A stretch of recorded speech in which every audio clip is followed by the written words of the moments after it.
ఓం నమో నారాయణ శ్రీనివాస గోవింద గోవింద. అందరికీ నమస్కారం అండి. నేను విజయశంకర్ ఫణీంద్ర, భారతీయ జనతా పార్టీ రాష్ట్ర ధార్మిక సెల్. నేను కొన్ని విషయాలు మీతో పంచుకోవడం కోసం అని చెప్పేసి వీడియో చేయడం అనేది జరిగింది. ప్రపంచంలో కల్లా ఆధ్యాత్మిక క్షేత్రం ఉన్నది అంటే గనక మన తిరుమల తిరుపతి దేవస్థానం. ఎంతో పవిత్రమైనది, ఎంతో ప్రతిష్ట కలిగినది. కొన్ని సంవత్సరాల నుంచి, వందల సంవత్సరాల నుంచి ఆ సాక్షాత్తు ఆ కలియుగ వెంకటేశ్వర స్వామి వారు వెలిసినటువంటి ఆ యొక్క దివ్యమైనటువంటి క్షేత్రం. అలాంటి క్షేత్రం, అక్కడ ఉన్నటువంటి ప్రతి అణువు, ప్రతి రేణువు, ప్రతి బిందువు, ప్రతి చెట్టు, ప్రతిది కూడా సాక్షాత్ స్వామివారి యొక్క మహిమతోటి, స్వామివారి యొక్క నిదర్శనంతో, స్వామివారి యొక్క విఖ్యాత ప్రతిష్టతోటి ఉన్నటువంటి అంత పవిత్రమైనటువంటి ఆ కలియుగ వెంకటేశ్వర స్వామి వారి యొక్క దేవస్థానం. అలాంటి దేవస్థానం, అలాంటి దేవాలయాన్ని కొన్ని సంవత్సరాల నుంచి ఈ రోజు వరకు కూడా ఎవరికి వారు ఇష్టం వచ్చినట్టుగా వాళ్ళ రాజకీయ ప్రతిష్ట కోసమని, వాళ్ళ రాజకీయ పలుకుబడి కోసమని, వాళ్ళ రాజకీయ యొక్క ఉనికి కోసం అని చెప్పేసి ఆ స్వామివారి యొక్క దేవస్థానాన్ని రకరకాలుగా వాళ్ళకి నచ్చినట్టుగా, వాళ్ళకి నచ్చిన విధంగా ఆ దేవస్థానాన్ని వాడుకుంటూ కొన్ని వందల వేల కోట్ల మంది నమ్మకాన్ని, సనాతన ధర్మం సాంప్రదాయం, హిందూ ధర్మం సంస్కృతిని, ఆ యొక్క భగవంతుని యొక్క పై ఉన్నటువంటి నమ్మకాన్ని వీళ్ళు చెడగొడుతున్నారు అని చెప్పేసి మేము కొంత తెలియజేస్తున్నాను. ఎంత వర్ణాతీతంగా, ఎంత ఘోరాతి ఘోరంగా ఆయన ఎంతో ప్రతిష్ట గలవాడు, ఎంతో మహిమ గలవాడు. అలాంటిది గోవింద అనగానే సాక్షాత్తు నేను ఉన్నాను అని చెప్పేసి కొన్ని వందల వేల కోట్ల మంది వాళ్ళ యొక్క మొక్కుబళ్ళు తీర్చుకునేటువంటి ఒక దివ్యమైనటువంటి క్షేత్రం. అలాంటి క్షేత్రాన్ని కేవలం కొంతమంది రాజకీయ నాయకులు చుట్టూ ఆ దివ్యమైనటువంటి క్షేత్రాన్ని తిప్పుతున్నారు అంటే ఇది చాలా బాధాకరం. రోజుకో విధంగా మీకు నచ్చినట్టుగా ఆ యొక్క క్షేత్రాన్ని మీరు వాడుకుంటున్నారు. అందులో భాగంగా ఆ తిరుమల తిరుపతి దేవస్థానం యొక్క సాక్షాత్తు ఆ స్వామి వారి యొక్క లడ్డూ వివాదం అయితే అది మరవక ముందే సాక్షాత్తు ఒక ధర్మకర్త హోదాలో ఉన్నటువంటి యొక్క వ్యక్తిగత వీడియో బయటికి రావడం అనేది చాలా బాధాకరం. అయ్యా, నేను ఒక మాట చెప్తున్నా. ఒక దేవస్థానంలో ఒక ధర్మకర్త అనే ఒక పదవి మనకి వచ్చింది అంటే అది పదవి కాదు సార్, మీరు అది గుర్తుంచుకోవాలా. అది బాధ్యత. అలాంటి బాధ్యత మీకు దక్కినందుకు ఆ స్వామివారి యొక్క ఎంతో అదృష్టము, పుణ్యము, జన్మల యొక్క ఆ యొక్క పుణ్యంతో మీకు అలాంటి పవిత్రమైనటువంటి క్షేత్రంలో అలాంటి బాధ్యతలు మీకు దక్కుతాయి.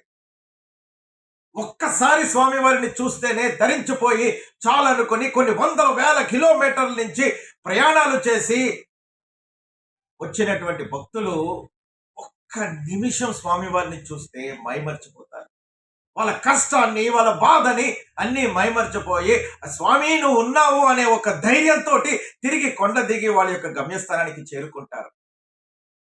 అలాంటి క్షేత్రంలో, అలాంటి పవిత్రత కలిగినటువంటి క్షేత్రంలో, అలాంటి పుణ్యభూమి ఉన్నటువంటి క్షేత్రంలో మీకు నచ్చినటువంటి విధంగా మీరు ప్రవర్తిస్తున్నారు అంటే ఇది రాజకీయ కుట్ర అనకపోతే ఏమనమంటారు? ఒక్కసారి భక్తులు ఆలోచన చెయ్యాలి.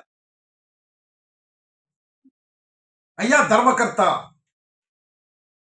బిఆర్ నాయుడు గారు, మీ వ్యక్తిగతమైనటువంటి వీడియోలు బయటకు వచ్చాయి, మీ వ్యక్తిగతమైనటువంటి చరిత్ర గురించి బయటకు వచ్చింది అని చెప్పేసి మీరు మాట్లాడడం అనేది, మీ యొక్క ప్రెస్ మీట్లో మీరు ఏం మాట్లాడారు, మీరు మాట్లాడినటువంటి ఆ మాటలు, అది మీరు ఆ స్థలంలో తెలిసి మాట్లాడారా? లేదా ఒళ్ళు మైమరిచిపోయి బలిసి మాట్లాడారా? కళ్ళు మూసుకుపోయి మాట్లాడారా? మీ వ్యక్తిగత ఆరోపణ, మీ వ్యక్తిగతమైనటువంటి నింద, ఒక ధర్మకర్త హోదాలో ఉన్నటువంటి వారు మీరు, అది మీ మీదకు వస్తే మీరు వెంటనే సాక్షాత్తు ఆ ధర్మకర్త పదవికి పక్కన పెట్టి రాజీనామా చేసి మీ యొక్క నిజాన్ని మీరు తర్వాత మీరు చూసుకోవాలా? మీరు ఏదైనా ప్రెస్ మీట్ పెట్టాలి అంటే ఆ క్షేత్రం దగ్గర కాకుండా, ఆ యొక్క సాక్షాత్ ఆ స్వామివారి కొండ దగ్గర కాకుండా, ఆ పవిత్రమైనటువంటి స్థలంలో కాకుండా, మీరు ఒక ప్రెస్ మీట్ పెట్టి ఇష్టానుసారంగా మీరు మాట్లాడుకోండి. మీ రాజకీయం గురించి మాట్లాడుకోండి. మీ వ్యక్తిగతం గురించి మాట్లాడుకోండి. మీరు వ్యక్తిగత ఆరోపణలు చేసుకోండి. అంతేగాని ఏంటండి అది? మిమ్మల్ని కొన్ని వందల కోట్ల మంది మిమ్మల్ని చూస్తూ ఉంటారు. బిఆర్ నాయుడు టీవీ5 అంటే ఎవరికి తెలియదు సార్. అసలు మీరు ఎవడో అవసరం లేదు. మీరెవరో కూడా, మీ రూపం ఎలా ఉంటుందో, మీరు ఎలా ఉంటారో ఇన్ని వందల వేల కోట్ల మందికి ఎవరికి కూడా తెలియదు అసలు మీరు ఎవరో కూడా. మీరు నార్మల్గా రోడ్డు మీద వెళ్ళిపోయినా కూడా. కానీ ఈ రోజున మా పవిత్రమైనటువంటి పుణ్యక్షేత్రం, సాక్షాత్తు స్వామివారు వెలిసినటువంటి పుణ్యక్షేత్రం, సాక్షాత్తు ఆ స్వామివారు నడిచినటువంటి యొక్క పుణ్యక్షేత్రం, కొన్ని వందల వేల కోట్ల ప్రపంచంలో ప్రతి ఒక్కళ్ళు కూడా వచ్చి దర్శనం చేసుకునేటువంటి పుణ్యక్షేత్రానికి ఒక ధర్మకర్తగా ఉండేటువంటి అదృష్ట భాగ్యం మీకు కలిగింది. అలాంటి హోదాలో ఉండి మీకేమైనా ఇబ్బందులు ఉంటే, మీ రాజకీయాలకు సంబంధించిన ఇబ్బందులు ఉంటే, దానికి స్వచ్ఛందంగా పక్కన పెట్టి రాజీనామా చేసి మీరు ఆ నిజ నిరూపణ చేసి అప్పుడు మళ్ళీ ఆ పదవి మీకు ఇవ్వాలి. ఎంత అహంకారంగా మాట్లాడారు సార్. అందులో ముఖ్యంగా నేను మాట్లాడతాను. మీరు మా భగవద్గీత గురించి మాట్లాడారు. ఎంత తప్పు సార్ అది. భగవద్గీత ఇన్ని రూపాయలు కోటి పుస్తకాలు ప్రింట్ అయితే కొన్ని పుస్తకాలు గోడౌన్లో అడ్డంగా పడిపోయాయా? దాంట్లో ఏమీ లేదా? అంటే ఎంత అహంకారం, ఎంత బలుపు. ఇదా మీకు మా హిందూ సాంప్రదాయం, సనాతన ధర్మం, హిందూ సంస్కృతి, హిందూ వేదాల మీద ఉన్నటువంటి నమ్మకమా ఇది? మా భగవద్గీతను కూడా తోలనాడారు కదా సార్. మా దివ్యమైనటువంటి క్షేత్రాన్ని తోలనాడారు కదా సార్. ఎంత పొగరుగా మాట్లాడారు సార్ భగవద్గీత గురించి. ఆ పుస్తకాల్లో ఏమీ లేదా సార్? అసలు మీరు అలాంటి మాటలు మాట్లాడచ్చా? ఒక మినిమం సెన్స్ మీకుందా? ఒక ధర్మకర్త అయ్యుండి, ఒక పవిత్రమైన పుణ్యక్షేత్రంలో ఉండి, ఎవడో వీడియో, మీ వ్యక్తిగత వీడియోలు తీశారని చెప్పేసని వాళ్ళకి మీకున్నటువంటి పరిస్థితులు, మీకున్నటువంటి ఒక అసలు ముందు ఆ ధర్మకర్త హోదాలో ఉండి అలాంటి వీడియోలు రాకుండా చూసుకోవాల్సిన బాధ్యత మీది. నాకు 30 సంవత్సరాల ఫ్రెండ్షిప్ ఉంది, 20 సంవత్సరాల ఫ్రెండ్షిప్ ఉంది సార్. మీరు ధర్మకర్త అయిన తర్వాత ఇలాంటివి కొన్ని వ్యక్తిగతమైనటువంటి వాటికి దూరంగా ఉండాల్సినటువంటి బాధ్యత మీకు ఉంది. మీరు చేస్తున్నది సేవ కాదు సార్. ఒక ధర్మకర్త అనే దానిలో, ఒక పవిత్రమైనటువంటి హోదాలో, పవిత్రమైనటువంటి క్షేత్రంలో, పవిత్రమైనటువంటి పుణ్యస్థలంలో, పవిత్రమైనటువంటి యాదృచ్ఛికమైనటువంటి ఒక బాధ్యత మీ దానిలో ఒక పెట్టినప్పుడు, కొన్ని వందల వేల కోట్ల మంది మీ మీద నమ్మకంతో ఉన్నప్పుడు, కొన్ని వందల వేల కోట్ల మంది మీ యొక్క భక్తుల మీద విశ్వాసం ఉన్నప్పుడు, దాన్ని సరైనటువంటి రీతిలో మీ వ్యక్తిగతమైనటువంటి ఏవైతే అవసరాలు ఉంటాయో వాటన్నిటిని కూడా మానుకోవాల్సినటువంటి మినిమం సెన్స్ లేకుండా మీరు ఆ ధర్మకర్త పదవిలో ఉన్నారంటే ఇంకింతకన్నా మా హిందువుల యొక్క దౌర్భాగ్యం ఏమని చెప్పేసి మీకు తెలియజేస్తున్నాం. ఏంటి సార్ అది? ఆ భగవద్గీతని అంత అసహ్యంగా మాట్లాడతారా? ఆ సాక్షాత్ ఆ స్వామివారి క్షేత్రంలో భగవద్గీతని ఇష్టానుసారంగా అడ్డంగా ఉంది. అందులో ఆ పుస్తకాల్లో ఏమి, మా భగవద్గీత పుస్తకాల్లో ఏమీ లేదా సార్? మీరు ఏం మాట్లాడుతున్నారో మీకు సెన్స్ ఉండి బలిసి మాట్లాడారా, లేదంటే సెన్స్ ఉండి మాట్లాడారా? మీరు ఒక్కసారి ఆలోచించుకోండి. మీరు ఒక ధర్మకర్త, ఆ ధర్మకర్త హోదాలో ఉండి పోరంపోకు మాటలేంటి సార్? ఆ భాష ఏంటి సార్? అసలు ఆ భాష ఎవరైనా అలా మాట్లాడతారా ఆ హోదాలో ఉండి? ధర్మకర్త అంటే నిత్యం ఆ స్వామివారి యొక్క సేవలో, ఆయన యొక్క నిత్యం ఆ స్వామివారి యొక్క సంతోషంలో, ఆ స్వామివారి యొక్క ఆ యొక్క సేవ తత్పరణంతోటి మీ యొక్క శరీర రూపం ఉండాలా, ఆ శరీరాన్ని తాలూకా రూపు రంగులు ఉండాలా, చూడంగానే చేతులెత్తి దండం పెట్టాలా, చేతులెత్తి నమస్కరించాలా, సాష్టాంగం నమస్కరించాలా, స్వామివారి దగ్గర ఉండేటువంటి మిమ్మల్ని నిత్యం ఎంతో భక్తితో చూసేటువంటి పవిత్రమైనటువంటి భావాన్ని మిమ్మల్ని చూస్తే కలగాలి. కానీ మీ మాటలేంటండి? ఆ! ఇది నాకేమి ఎక్కువ కాదు. నాకు బోలెడు బిజినెస్‌లున్నాయి. నేను దీని మీద డిపెండ్. మీరలా డిపెండ్ అవ్వకపోతే వెళ్ళిపోవయ్యా! నిన్నెవడు ఉండమన్నాడిక్కడ? నిన్నిక్కడ ఎవడు ఉండమన్నాడు? మా దివ్యమైనటువంటి క్షేత్రాల్లో ఉండాలంటే భక్తి, బాధ్యత, సంస్కృతి, సాంప్రదాయము వాటి మీద ఒక అవగాహన ఉంది. ముందు ఆ చంద్రబాబు నాయుడు గారికి, ముఖ్యమంత్రి వారికి ఎవరిని ఎక్కడ పెట్టాలో, ఎవరిని ఎక్కడ ఉంచాలో, ఎవరిని ఏ పదవిలో నియమించాలో అనేటువంటి సెన్సిబుల్ ఎక్స్‌పీరియన్స్ కూడా ఆయన మర్చిపోయారు అంటే, ఈ రోజున చంద్రబాబు నాయుడు గారు మీకు అన్నిటికన్నా కూడా మీకు మీరిచ్చే శాఖలు, మంత్రి పదవులు అందరూ కూడా సరిపడేట్టుగా ఉండాలా. కానీ మా హిందువులకు సంబంధించినటువంటి వ్యవస్థలు ఏవైతే ఉన్నాయో, ఇలాంటి వారిని తీసుకొచ్చి మీరు తప్పదు అన్నట్టుగా మీరు ఏదో వాళ్ళని నియమించినట్టు ఉంది. ఆయనకి అవసరం లేనప్పుడు ఎందుకు సార్ ఒక బిజినెస్ మ్యాన్‌ని తీసుకొచ్చి మా క్షేత్రంలో నుంచోబెట్టారు? ఆయనకి వద్దు అనుకున్నప్పుడు ఎందుకు సార్ తీసుకొచ్చి ఆయన అక్కడ పవిత్రమైనటువంటి ధర్మకర్తని చేశారు? ఆయన్ని అనాలా? మిమ్మల్ని అనాలా?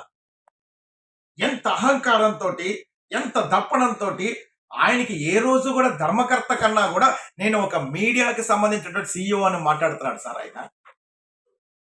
సార్ మీ ట్రస్ట్ బోర్డులో మా భారతీయ జనతా పార్టీకి సంబంధించినటువంటి భానుప్రకాష్ రెడ్డి గారు కూడా ఉన్నారు. ఆయనకి సమస్యలొచ్చాయి. ఆయన ఎన్నో ఇబ్బందులు పడ్డారు. కానీ ఏ రోజైనా సరే మీలాగా ఒక అహంకారంతో గాని, ఒక బలుపుతో గాని ఆయన ఏ రోజైనా ప్రెస్ మీట్‌లో మాట్లాడారా సార్? ఎంత చక్కగా బాధతోటి సాక్షాత్తు మా భానుప్రకాష్ రెడ్డి గారిని చూస్తే, ఆ స్వామివారి దగ్గర ఉన్నటువంటి ఆ యొక్క ట్రస్ట్ బోర్డ్ మెంబర్ అయిన ఆయన చూడంగానే చేతులెత్తి దండాలు పెట్టే విధంగా ఆయన యొక్క మాట గాని, ఆయన యొక్క సాంప్రదాయం గాని, ఆయన యొక్క కట్టుబాట్లు గాని ఉంటాయే. కానీ మీరు చేసింది ఏంటండి? అయ్యా చంద్రబాబు నాయుడు గారు, ఇప్పటికీ గూడా మాకు మిమ్మల్ని నమ్మినందుకు, కూటమిలో ఉన్నందుకు, పై స్థాయిలో ఉన్నటువంటి భారతీయ జనతా పార్టీ వాళ్ళ సంగతైతే తెలీదు గానీ, కింద స్థాయిలో ఉన్నటువంటి కార్యకర్తలు గాని, మాలాంటి కట్టర్ హిందువులు గాని, హిందువుల మనోభావాలు, సాంప్రదాయాలు, సంస్కృతి అంటే గనక ప్రాణాలు గూడా ఇచ్చేటువంటి మాలాంటి వాళ్ళని మట్టుకు మీరు బాధ పెడుతూనే ఉన్నారు. మీకు ఈ రోజు వరకు కూడా మా సాంప్రదాయాల సంస్కృతి మీద మీకు ఎటువంటి విలువ లేదు అని చెప్పేసని నిన్న నాయుడు గారు పెట్టినటువంటి ప్రెస్ మీట్‌లో అర్థమైపోతుంది. మేము కూడా చాలా ఆనందించాం. మా పవన్ కళ్యాణ్ గారు సనాతన ధర్మం, సనాతన ధర్మం. ఆయన ఈ రోజున రాష్ట్రంలో, దేశంలో ఏ మంత్రి కూడా అననటువంటి విధంగా మా పవన్ కళ్యాణ్ గారు సనాతన ధర్మం కోసం అంటూ ఉంటే ఉప్పొంగిపోయాం. మాలాంటి హిందువుల పార్టీలకు అతీతంగా ఈ రోజు నేను భారతీయ జనతా పార్టీలో ఉన్నా కూడా పవన్ కళ్యాణ్‌కి ఒక వ్యక్తిగతమైనటువంటి అభిమానిగా నేను మారడానికి కారణం ఆయన సనాతన ధర్మం గురించి, హిందూ సాంప్రదాయం గురించి ఆయన పాటిస్తూ 10 మందిని పాటించమని చెప్పేటువంటి ఆయన యొక్క మాట తీరుతోటి మాలాంటి వాళ్ళు ఎంతో మంది ఇన్‌స్పైర్ అయ్యినటువంటి పరిస్థితి ఉంది ఈ రోజున హిందువులు. అలాంటి పవన్ కళ్యాణ్ గారు కూడా మాట్లాడలేకుండా నోరు నొక్కేశారు అంటే చంద్రబాబు నాయుడు గారు మీకు మా హిందువుల మనోభావాలు, సాంప్రదాయాలు, సంస్కృతుల మీద ఎటువంటి విలువలు ఉన్నాయనేది మాకు అర్థమవుతుంది. ఎప్పటికైనా సరే కూడా మీలో నిష్పక్షపాత ధోరణి ఉంటే, నిజమైనటువంటి ధోరణి ఉంటే వెంటనే ఆ నాయుడు గారిని తప్పించి ఆ యొక్క ఏదైతే వీడియోలు బయటకు వచ్చాయో అది నిజ నిర్ధారణ అయిన తర్వాత అప్పుడు బయట పెట్టండి. చంద్రబాబు నాయుడు గారికి ఆయనకున్నటువంటి ఇగో ఏంటి తెలుసా? సాక్షాత్తు ఆయన పదవి బాధ్యత ఇచ్చిన వెంటనే మీ భాషలో చెప్తున్నా, ధర్మకర్త అయిన వెంటనే కొన్ని ప్రాణాలు బలైపోయాయి. అప్పుడు కూడా మా పవన్ కళ్యాణ్ గారు వచ్చి క్షమాపణ చెప్పమన్నారు. చెప్పమంటే ఆయన ప్రెస్ మీట్‌లో ఏం మాట్లాడారండి? క్షమాపణలు చెప్తే పోయిన ప్రాణాలు తిరిగొస్తాయా? మినిమమ్ సెన్స్ అండి. ప్రత్యక్షంగా గాని, పరోక్షంగా గాని మన వల్ల కొంతమంది చనిపోయారు అంటే, మన ఆలోచనల వల్ల గాని, మన సలహాల వల్ల గాని, మన సూచనలు గాని, ఎవరి వల్ల ఎవరికైనా సరే ప్రాణాలు పోయాయి అంటే, వాళ్ళకి క్షమాపణ చెప్పేటువంటి మినిమమ్ సెన్స్ లేనటువంటి వ్యక్తిని ఈరోజు ధర్మకర్త బాధ్యత ఇచ్చి మా నెత్తి మీద ఎక్కి కూర్చోబెట్టారండి. ఇదా? ఇదా మా యొక్క హిందువులంటే మీకు గౌరవం? అంటే ఎక్కడా పనికిరాని వాళ్ళని, ఎందుకు పనికిరాని వాళ్ళని, ఏ పని చెయ్యని వాళ్ళని, మీకు నచ్చినట్టుగా అడుగులో అడుగులు వేసి మడుగులో మత్తులేసే వాళ్ళని, ఒక ఆలోచన శక్తి లేని వాళ్ళని, అలాంటి వాళ్ళని తీసుకొచ్చి అయితే ఎండోమెంట్ వ్యవస్థలో వేస్తారు. లేదు అంటే ఇలాంటి టీటీడీ చైర్మన్ల కింద వేస్తున్నారు. కనీసం ఆ ధర్మకర్తకు ఉండాల్సినటువంటి బాధ్యత, ఆ యొక్క ఆ యొక్క సాంప్రదాయం, సంస్కృతి, విలువలు, కట్టుబాట్లు కనీసం తెలిసిన వాళ్ళని వెయ్యండి. మా హిందువుల యొక్క సాంప్రదాయాల సంస్కృతిని కాపాడండి. ఇది నేను బాధతో చెప్తున్నటువంటి ఒక భారతీయ జనతా పార్టీలో ఉన్నటువంటి నాయకుడిగా కాకుండా ఒక స్వామివారి భక్తుడిగా మాలాంటి వాళ్ళందరూ ఎంతో మంది బాధపడతారు, కానీ బయటకు వచ్చి మాట్లాడాలంటే భయపడుతున్నటువంటి పరిస్థితులు ఏర్పడుతున్నాయి. కళ్ళు తెరవండి. మీ రెడ్లు రాజకీయం, మీ కుల రాజకీయం, మీ యొక్క పార్టీ రాజకీయాలు ఏవైనా ఉంటే కొండ దిగి ఎవడ దమ్ము ఎంత ఉందో మీలో మీరు తేల్చుకోండి. జగన్మోహన్ రెడ్డి అని మీరని జగన్మోహన్ రెడ్డి, లేదంటే ఊంకోడు ఏంటి సార్ అది? అది రాజకీయ క్షేత్రమా, పుణ్యక్షేత్రమా? సాక్షాత్తు మా స్వామివారిని వెలిసినటువంటి క్షేత్రం అండి. దాన్ని మీకు నచ్చినట్టుగా మీరు ఒకటి ఇస్తారు, వాళ్ళకి నచ్చినట్టు వాళ్ళకి ఒకటి నాటిస్తారు. ఈ రోజు వరకు కూడా అసెంబ్లీలో ఒక కల్తీ లడ్డు కోసం మాట్లాడుతున్నారంటే నిజంగా అందులో కల్తీ జరిగితే మీకు దమ్ము ఉంటే వాళ్ళని అరెస్ట్ చేయండి. ఒక సిట్ విచారణ మీద మీలో నమ్మకం ఉంటే తప్పు చేసిన వాళ్ళని అరెస్ట్ చేయండి. అంతేగాని ఇంకా విచారణలు ఏంటండి? ఇంకా అసెంబ్లీలో మాట్లాడుకోవడం ఏంటండి? మీరు ప్రెస్ మీట్ పెడతారు, వాళ్ళు పెట్టారండి. మీరు ఏంటి సార్ ఇది? రాజకీయ చదరంగం మీరు ఆడుకుని మాలాంటి భక్తుల్ని కొన్ని వందల కోట్ల యొక్క సాంప్రదాయాల యొక్క నమ్మకాన్ని, సంస్కృతితో ఆడుకుంటారా? సార్, తప్పులు చేస్తున్నారు. చంద్రబాబు నాయుడు గారైనా సరే, బిఆర్ నాయుడు గారైనా సరే, లేదా ఇంకో పార్టీ వాళ్ళైనా సరే, మీరు రాజకీయ క్షేత్రంగా మా సాక్షాత్ తిరుమల తిరుపతి దేవస్థానాన్ని మారుస్తున్నారు. వద్దు, తప్పులు చేస్తూనే వస్తున్నారు. ఆయన క్షమిస్తున్నానని చెప్పని అనుకుని ఇష్టానుసారంగా ఆడుకోకండి. ఆయన్ని మీ రాజకీయ లాంబింగ్ లోకి లాగద్దు. ఆయన్ని భగవంతుడు, మా హిందువుల యొక్క మనోభావాలు, సంస్కృతి, సాంప్రదాయాలు ఇన్ని వందల వేల కోట్ల మంది ఒక్కసారిగా కన్ను ఎర్ర చేశారంటే, ఆ స్వామివారు చూశారంటే మట్టి కొట్టుకుని పోతారు. ఆ స్వామివారితో రణరంగం చేయకండి. ఆయన్ని తాలూకా ఓర్పుని పరిరక్షించకండి.